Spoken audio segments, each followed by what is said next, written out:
आप गीता का हाथ रखकर सौगंध खाइए कि मैं जो कुछ कहूंगी सच कहूंगी और सच के सिवा कुछ नहीं कहूंगी।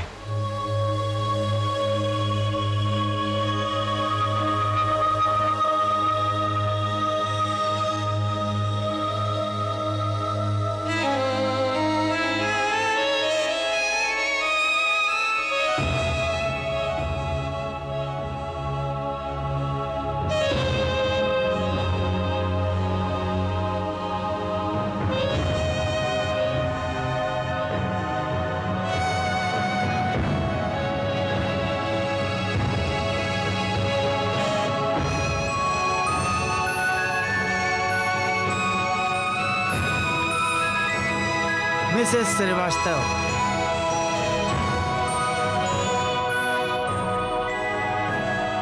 मिसेस श्रीवास्तव,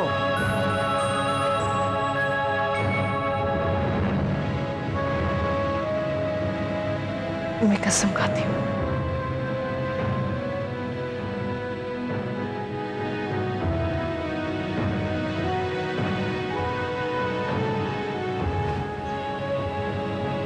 मिसेस श्रीवास्तव, आप आरती साय को जानती हैं?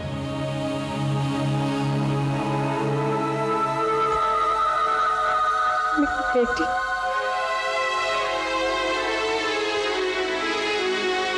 देखिए मिसेस श्रीवास्तव, मैं अपनी भावनाओं को समझ सकता हूं, लेकिन ये एक अदालत है।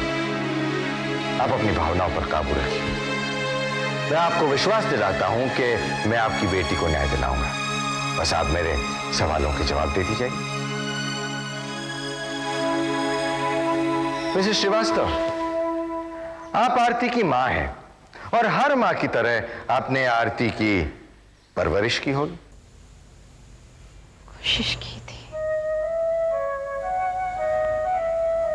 लेकिन लगता है मेरी परवरिश में कोई कमी रह गई। या यूं कहिए कि आरती की परवरिश करना बहुत ही मुश्किल काम था, खासतौर से आप जैसी मां के लिए, क्योंकि आरती बचपन से ही एक अलग किस्म की लड़की थी, है ना? सबसे अलग। मिसेस श्रीवास्तव, क्या वो एक अच्छी बेटी बन सकी? मैं एक अच्छी मां नहीं बन सकी। कब तक वो आप लोगों के साथ रही?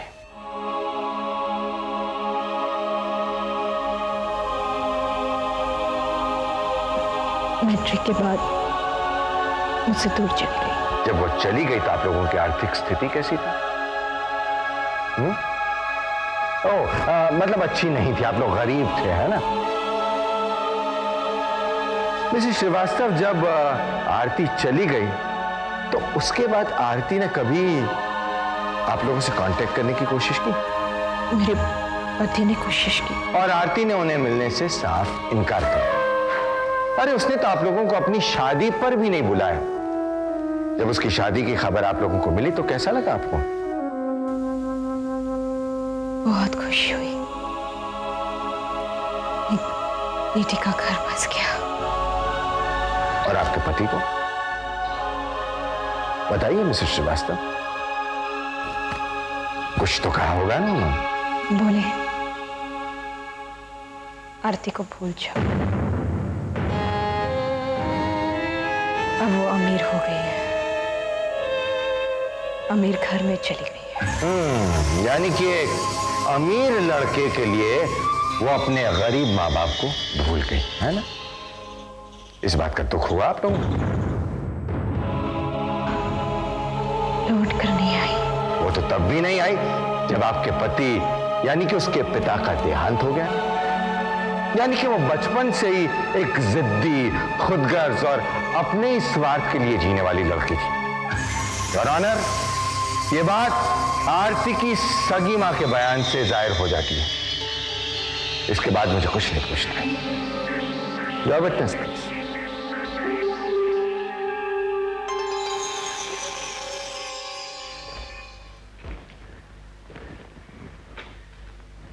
मिसेस श्रीवास्तव, आपने ये नहीं कहा कि आरती एक अच्छी बेटी नहीं बन सकी।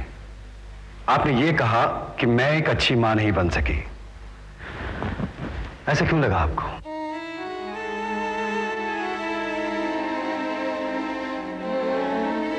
मिसेस श्रीवास्तव, मैं आपसे पूछ रहा हूं, ऐसा क्यों लगा आपको?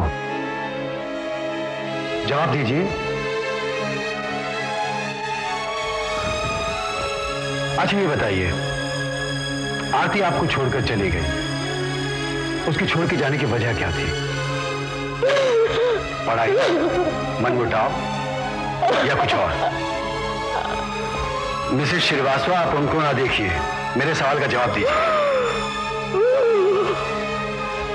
अच्छा, क्या ये सच है कि जिस आदमी को मेरे काबिल दोस्त ने आपका पति यानी आरती का पिता कहा और जिसकी मौत पर आरती नहीं गई, वो आरती का पिता नहीं था, आपका दूसरा पति था? मिसेस श्रीवास्तव, मैं आपसे पूछ रहा हूं, क्या वो आपका दूसरा पति था? जवाब दीजिए।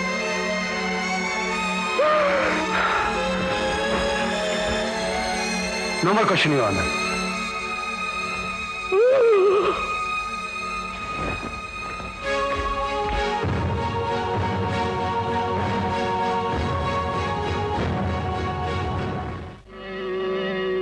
योर ऑनर, मेरा अगला गवाह है मिस्टर विलियम डिकोस्टा।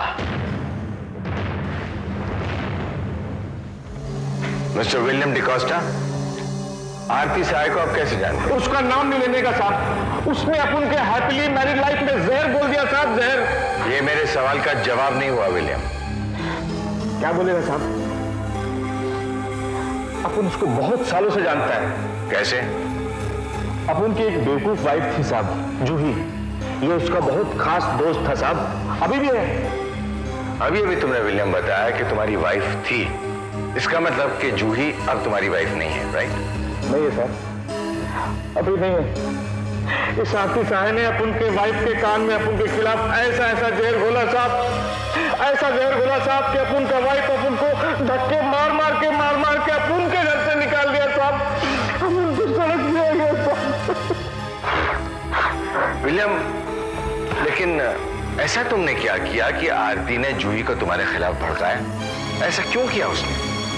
साहब, अपन जूही को बहुत समझाता था साहब कि अपना काम से मतलब रखो, आरती जैसे औरतों के साजिश में मत पड़ो। बस साहब, यही बात आरती को बुरी लग गई। और साजिश? कौन सी साजिश? साहब, जो लोग किसी करोड़पति बाप के बेटों को फंसाने की साजिश कर रहे थे, आरती कॉलेज के जमाने से बहुत लड़कों को फंसाया साहब। लास्ट में ये बकरा फंस गया साहब। आरती ने इसे शादी बनाया, पर उसका बाप बहुत समझदार था, इसको घर से आउट कर दिया था। फिर क्या था, अब उनका एक प्राइस जूही उसको पटाया, अब उनके घर में रहने लगी साहब, बिना किराए दिए। बहुत चालू लड़की साहब ये। आरती को रखने से हो सकता है जूही को कोई फायदा हो सकता। फायदा साहब, आरती सहाय किसी का फायदा नहीं कर सकती साहब, वो सिर्फ अपना फायदा कर सकती है साहब, सिर्फ अपना। वो करोड़पति लड़का क्या नाम है, वो अमित शाह से शादी के बाद अपनी सभी मां को भूल गई। जूही के साथ बैठ के पूरे दिन मां बाप को गालियां पकती थी साहब। अपन के सामने अपन के घर में बैठ के ससुराल वालों के खिलाफ साजिश करती थी ये साहब। शी इज मनी माइंडेड, एकदम डेंजर, चक्कर है साहब, चक्कर। पैसे के लिए कुछ भी कर सकती है साहब, यहां तक कि अपने, सॉरी साहब, एक दिन तो इसने अपने को एक दो बार ऐसा लुक दिया साहब, पर अपन बहुत कैरेक्टर वाला आदमी था साहब, बाल बाल बच गया। ये झूठ है, झूठ है ये।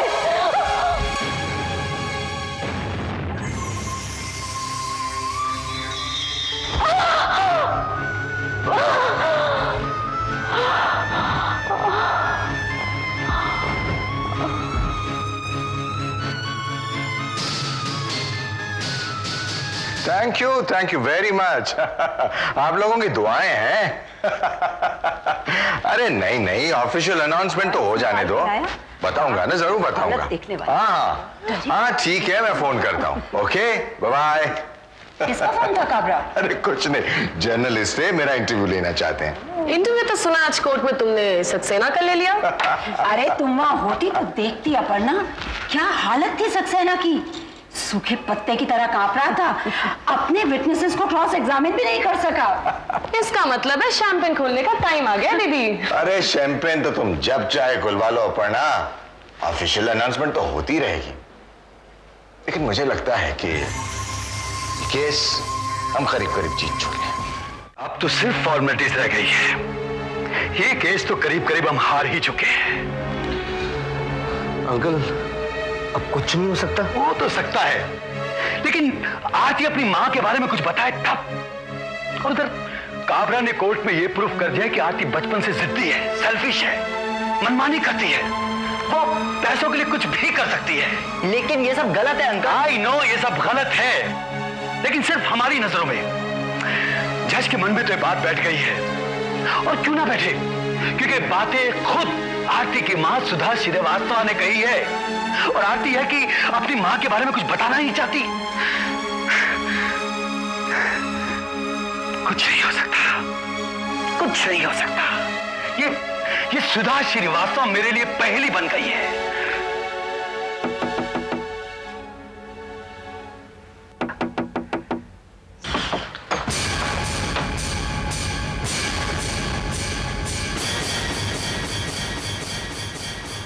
कौन है आप?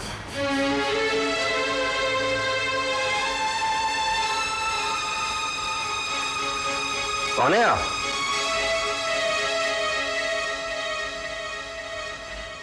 आप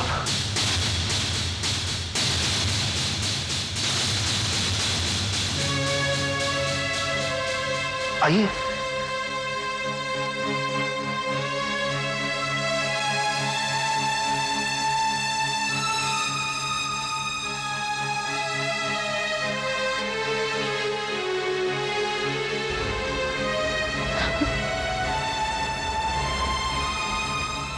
मिसेस श्रीवास्तव, आप यहां? मैं आपसे माफी मांगने आई हूँ। माफी? किस बात की? मैंने आपको बहुत गलत समझा, मुझे माफ कर दीजिए। मैं तो कटघरे में इसलिए खड़ी हुई थी कि अपनी बेटी को बचा सकूं, लेकिन मैंने तो उसे और फंसा दिया है। लेकिन इसमें मेरा कोई दोष नहीं है, मुझे गुमराह किया गया था। आप बैठे मिसेस श्रीवास्तव। ये तो विलियम की गवाही से मुझे पता चला कि वो लोग मेरी बेटी को बचाना नहीं, उसे जीवित बनाना चाहते हैं। मेरी भी तकदीर देखिए सक्सेना साहब, मैं क्या करना चाहती हूँ और क्या हो जाता है।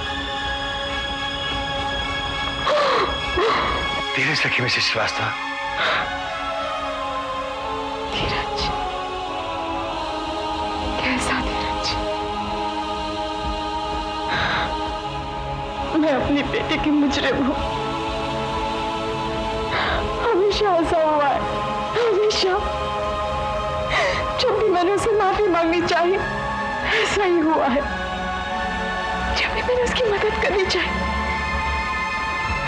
उसे और मुसीबत में डाल दिया। देखिए, पुरानी बातों का तो मुझे पता नहीं।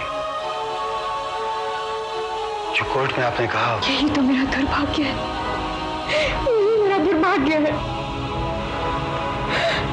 जो मैं कहना चाहती थी उन लोगों ने मुझे कहने नहीं दिया, और जो वो लोगों ने मुझे कहने को कहा वो मैं कहना नहीं चाहती थी। तो अब कहिए, हो सकता है आपकी बातों से आरती को कुछ मदद मिले।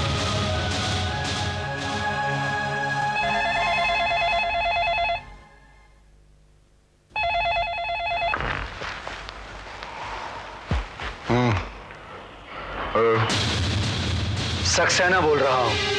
सेना साहब, इस वक्त बात ही कुछ ऐसी है मिस्टर मित्रा, तुम इसी वक्त जूही के घर पर आ जाओ, मैं तुम्हारा इंतजार कर रहा हूं।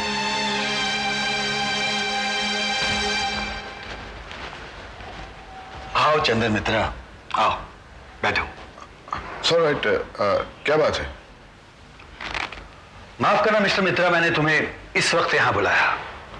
मैं जानता हूं तुम्हारे और हमारे पेशे में वक्त की बड़ी अहमियत होती है, मगर क्या करूं, काम ही कुछ ऐसा है। मतलब? मिस्टर मित्रा, मैं तुमसे एक सौदा करना चाहता हूं। सौदा? तुम्हें ऑडियो कैसेट चाहिए, मिल जाएगा। दिव्या से तलाक चाहिए, वो भी मिल जाएगा, मगर शर्त। लेकिन तुम्हें मेरा एक काम करना होगा। बोलिए। इनसे मिलिए।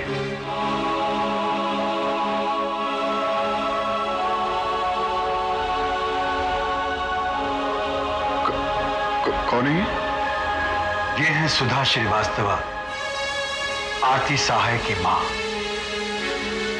मिस्टर मित्रा, तुम्हें इनकी पूरी कहानी अपने अखबार में छापनी पड़ेगी।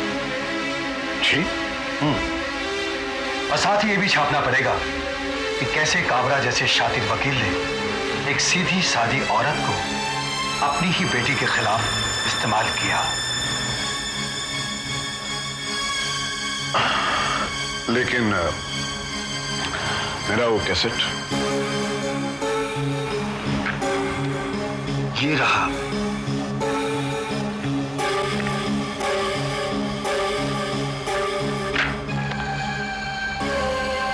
तो फिर समझ लीजिए आपकी ये कहानी छप गई।